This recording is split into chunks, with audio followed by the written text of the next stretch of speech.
Уақытты бағамдап, жұмысты жоспарлауда таптырмас мүмкіндіктер ол қол сағаттар. Қазіргі таңда қол сағаттардың көптеген түрлері кездеседі. Бұл қол сағаттарды қалай таңдау керек? Бүгін маман кеңесінен бірге білеміз.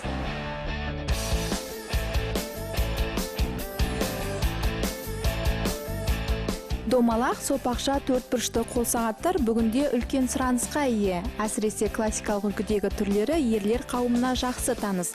Бұл сағаттар адамның жас мөлшеріне байланысты әртүрлі болып келеді.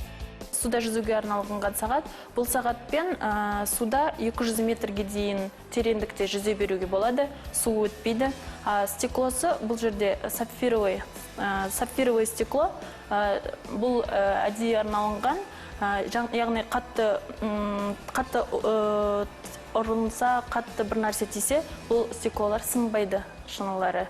Таңдар кезде олардың түсіне де мән бергеніңіз жөн. Мысалы, бауы алтыннан немесе былғарыдан жасалған бұл аксессуар іскер жандарға арналған. Ал күнделікті өмірде қоңыр, сұр, қызғылт түсті қол сағаттарды таққан ыңғайлы. Швейцариялық сағаттар ең жақсы сағаттар ретінде, бүкіл әлем бойынша танылатын ең жақсы сағаттар ретінде бірінші орындағы сағаттар. Осы сағаттарға көбінесе адамдардан көп ұсыныс түседі осы сағаттарға бізде.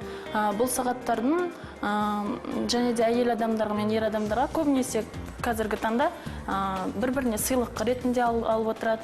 Әсемдігі мен көз тартатын осындай сағаттар жас жұбайларға арналып жасалған. Бір ерекшелігі олардың тастары мен бауы қараймайды. Ерлерге арналған автоматикалық үлгілері де қолдан энергия алады, яғни батареясыз жұмыс істейді. Қолыңыздан шешкен уақытта бірден тоқтап қалады. Жанар Қуатқызы, Дәулетбек Абдрахманов, арнайы Таңшолпан үшін.